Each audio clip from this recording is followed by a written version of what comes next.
Good afternoon and welcome to the Midday News. Here's what we have in the bulletin. 4 more counts against defendants in the Klansman Wandon gang trial dismissed. Concerns about perception of justice. And later in sports, Jamaica Premier League returns today with action from the quarterfinal round. Shane Masters, and here are the details. We begin with this latest development from the Supreme Court. 4 more counts against defendants in the Klansman Wandon gang trial were dismissed a short while ago. Chief Justice Brian Sykes this morning ruled that the Crown failed to make a case against the defendants. As a result, 2 more murder charges against alleged gang leader Andre Blackman Bryan have been dismissed. The charges against 2 defendants in connection to one of the firearms that was allegedly recovered from the gang have also been dismissed. Up to news time, Chief Justice Sykes was still delivering his ruling on whether no-case submissions made by attorneys for the remaining 24 defendants were successful. Count 17, which speaks to the murder of Tesha Miller's bus driver in 2018, also fell by the wayside. The Chief Justice, prior to making his ruling, said the witness did not give satisfactory evidence in relation to where the witness was when he saw the murder. He said there was no evidence that speaks to lighting or distance. Michael Whitley and Brian Morris were found not guilty. In respect to count 14, which speaks to the murder of a bus driver in November 2017, Michael Whitley, Marco Miller, Chevroy Evans, and Brian Morris were found not guilty. Despite this, all 28 defendants will remain in custody.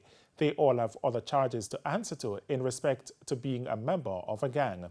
And we'll have more on this story at 7.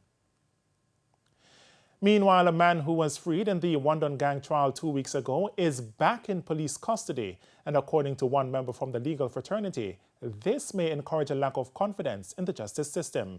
As Sandy Williams reports, the major concern may be about the capabilities of the investigative arm of the police.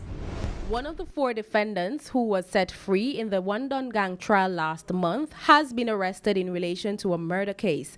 Damaine Elliston was apprehended in Spanish Town, St. Catherine on Tuesday.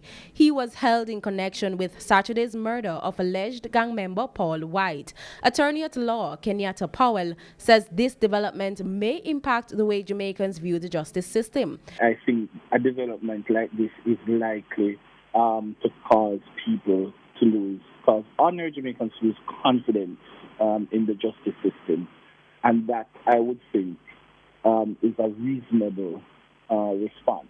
That is the loss of confidence in the justice system. Mr. Elliston was acquitted of being part of a criminal organization after the Crown indicated that it did not have sufficient evidence to prove its case against him. He was also freed of 2 counts in relation to his alleged participation in 2 murders. The Crown conceded that it failed to prove its case against some of the remaining counts on the indictment. For Mr. Powell, this raises questions about the operation of the justice system. How is it that a case against Mr. Elliston could have been brought, could have gone through a significant part of the trial process, got so far in the trial that we reached the point of the no-case submission without the people who arrested him and charged him in the first instance not realizing that they didn't have sufficient evidence to go on the charges against him? So, yes, such an event, such an occurrence must cause us to have questions about the justice system and about how the justice system operates. However, Mr. Powell contends the bigger issue surrounds the investigative capacity of the police, which was highlighted during the proceedings of the Wandon gang trial. Mr. Powell says the police needs to take greater advantage of scientific evidence and forensic science to build stronger cases. Right, so the police say that the gun was confiscated, they took it to a specific police station for safekeeping, then it was taken somewhere else for testing. But when the exhibit comes before the court, the labels on the exhibit indicate something completely different to what the police have testified to in court. That's a serious issue. Sandy Williams, TVJ News. The worst of the COVID-19 pandemic may be behind us, but concerns remain about the lasting impact on youth development. Against this background, leaders of the Commonwealth are being called upon to act with urgency. The matter was raised at the Commonwealth Heads of Government Youth Forum currently underway in Kigali, Rwanda. Janela Presus is there and now reports.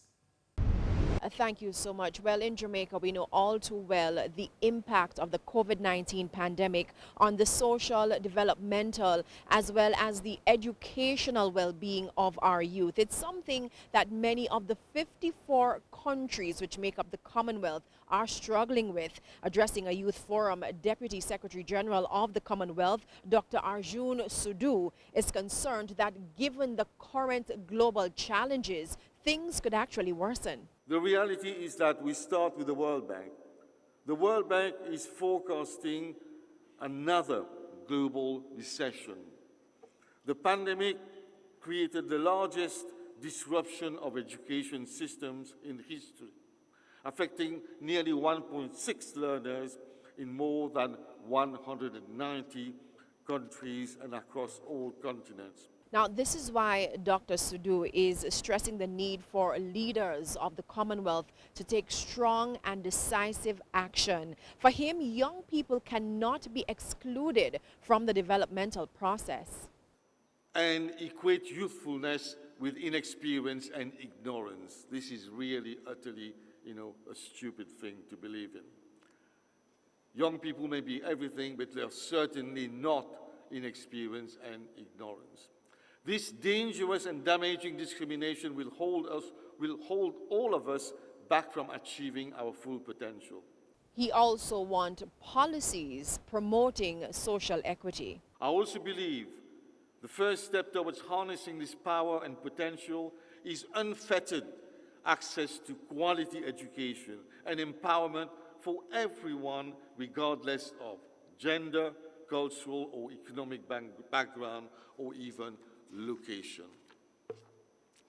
Furthermore, ladies and gentlemen, this education must be geared towards bridging the digital divide and ensuring that every young people is aware of and able to use the technologies and innovations available today.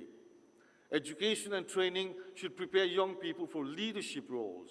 This is why one of the planned outcomes of this program is the launch of a Commonwealth Alliance for Quality Youth Leadership. Now, in addition to this one, there are forums on business as well as women's issues. The main event, of course, is the Heads of Government meeting, which will be held later on in the week. Until then, reporting live from the Kigali Convention Center in Rwanda, I'm Janela Presus for TVJ News. It's back to you in studio. Thanks, Janela. The Long Pond Distillery in Trelawney is finally opened for business 4 years after it was gutted by fire. Amidst the reopening, Prime Minister Andrew Holness is urging the rum sector to place a greater focus on the export market. Kalisha Williams has that story.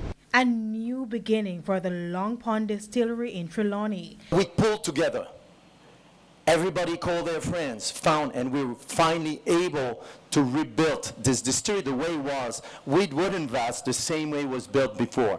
We had to look in all our contacts, and we found a little vat maker in Mexico that makes vat the way Jamaicans used to make it 100 years ago. So this distillery is Long Pond, the way it was Long Pond for many years.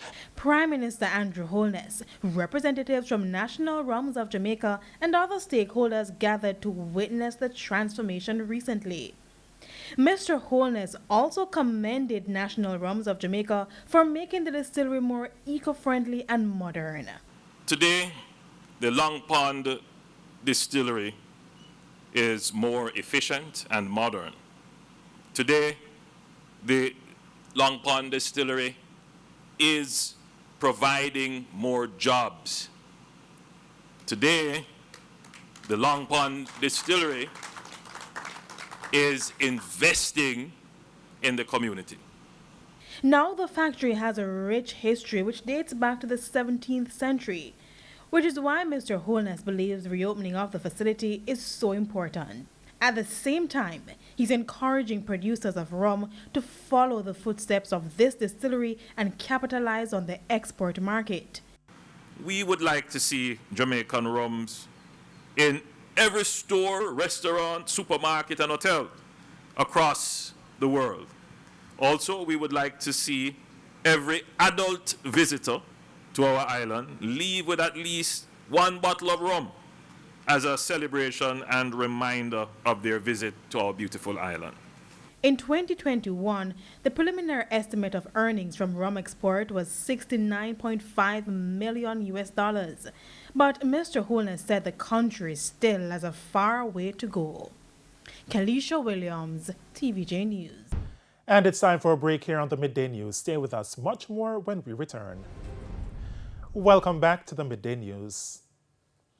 Stakeholders in St. Anne are trying to bring some order to a popular rafting location in the parish. The police and the municipal corporation are again turning their attention to illegal rafters. Details in this report. The St. Anne police are trying to put an end to illegal rafting operations in White River on the border of St. Anne and St. Mary. The popular site for tourists and locals for years has been seeing an increase in the number of illegal operators. Speaking at the latest municipal corporation meeting, head of the St. Anne Police Senior Superintendent Dwight Powell issued this warning. The persons who want to come in to do rafting at the White River, that the White River is not available for any more rafters until that industry is properly regulated. But owner of Calypso Rafting, Robert Marsh, says the announcement by the police is nothing new. I've been singing that tune I've heard so many times before. So if that is so, I await to see the results. In the meantime, a warning to the Tourism Ministry to desist from only providing what Mr. Marsh termed as lip service. To tell the truth, I have no faith in the authorities. They are paying lip service, so I am here waiting to see if they'll go where they teach the tourist board and the River Raft Authority. Came here a couple of weeks ago, and I have heard nothing from them since. So I am wondering if it was just a blam sham, or was it something positive that they are going to do. I have heard nothing from them since. And the last time I heard them was in June, and it took 6-7 months for them to come and look at the situation. SSP Powell says discussions are underway with the tourism product development company TPDCO and the Rafters Association to devise a way forward for rafting on the White River. So until those are properly sorted out, we are advising that absolutely no other person must come into the White River to try and start a new business in terms of rafting. So I'm pretty sure that there's a meeting that is coming up with those who are presently there with a view to see how best we can regulate or stop what is happening under there. All right, so. And it's now time for a peek into the financial world with the Business Minute. Community and Workers of Jamaica Cooperative Credit Union, C&WJ-CCU, is looking forward to a digital future. During its general meeting, CEO Joyce West Johnson told members that the credit union has started its digital transformation by expanding member online access to counter limitations on physical access that has beset business during the COVID-19 pandemic. C&WJ-CCU has also introduced its own debit card in conjunction with MasterCard, launched its own app, and revamped the company's website. The next frontier will be the development of digital products for distribution to members. In business internationally, China's crude oil imports from Russia soared 55% from a year earlier to a record level in May, displacing Saudi Arabia as the top supplier. According to data from the Chinese General Administration of Customs, imports of Russian oil, including supplies pumped via the East Siberia Pacific Ocean pipeline and seaborne shipments from Russia's European and Far Eastern ports, totaled nearly 8.42 million tons. That's equivalent to roughly 1.98 million barrels per day BPD, and up a quarter from 1.59 million BPD in April. And that's it for the Business Minute. I'm Cody Barrett.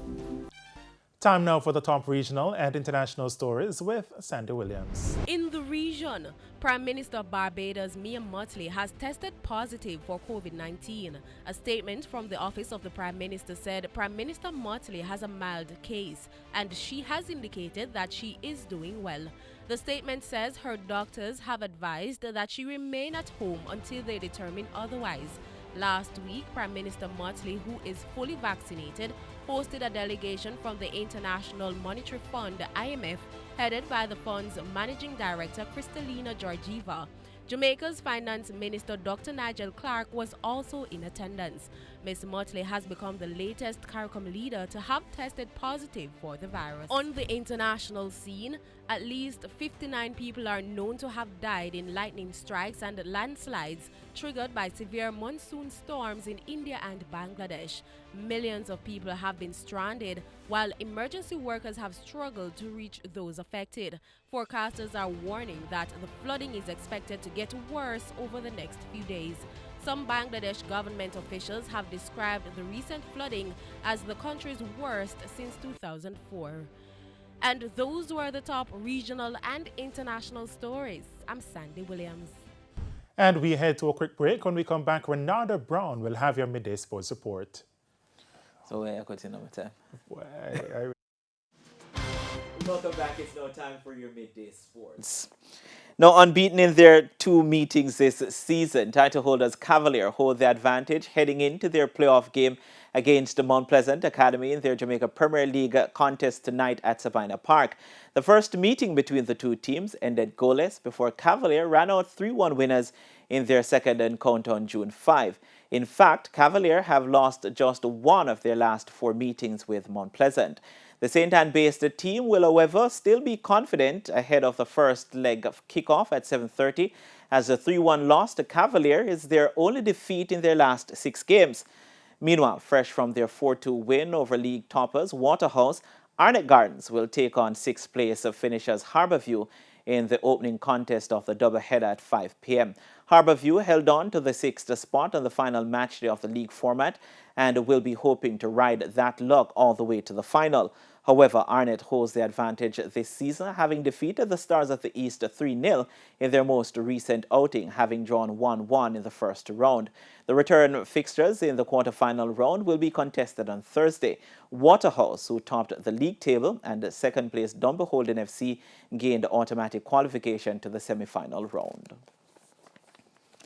Still on football, Jamaica will go in search of their first win of the 2022 CONCACAF Under-20 Championships as they take on host Honduras in their second game in Group D tonight, and that starts at 9:30. A stoppage time penalty earned the Jamaicans a 1-1 draw in their opening contest on Saturday against Costa Rica.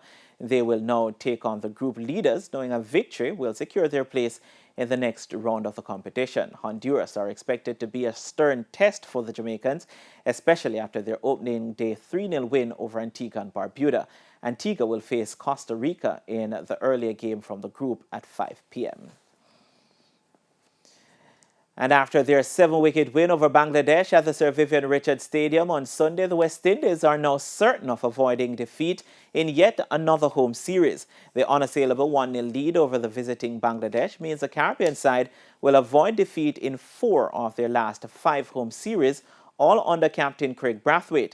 Since leading the team to a 2-0 win over Bangladesh on the subcontinent in early 2020, Brathwaite has won 2, drawn 2, and lost 2 of his 6 series in charge.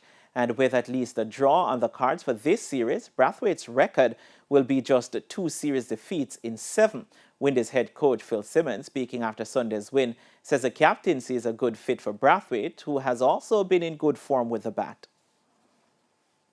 5 days and doing his job, which is unique because a lot of batsmen nowadays want to play shots and be done with it. But from his point of view, he wants to be there all the time for his team, and that rolls into the captaincy. Not loud, but the players know what he wants in his unique way. He makes them understand, well, this is what I want from you. And he seems to be growing in the role as we go along, because there are more decisions that he's making and things. So he's been great.